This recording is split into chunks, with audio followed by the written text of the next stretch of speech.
Like, this was a personal blood feud, and then all of a sudden, just because of a bracelet, parang sobrang biglang liko naman sila doon. And ever since that, like I said nung after SummerSlam, they were trying everything to justify the SummerSlam finish, which was yung ginawa ni Punk na, nakita lang niya na suot ni Seth, he cost himself the match.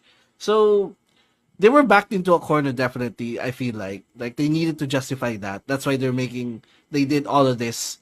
Eto, may tanong si Ninong Derv, one of our patrons in the comments. Emil, alam mo ba yung meaning ng biglang liko? Kasi sinabi mo kanina eh. Tingnan natin kung alam mo. No. I don't get the reference. 4 words, Emil. So clean, so good. You precious.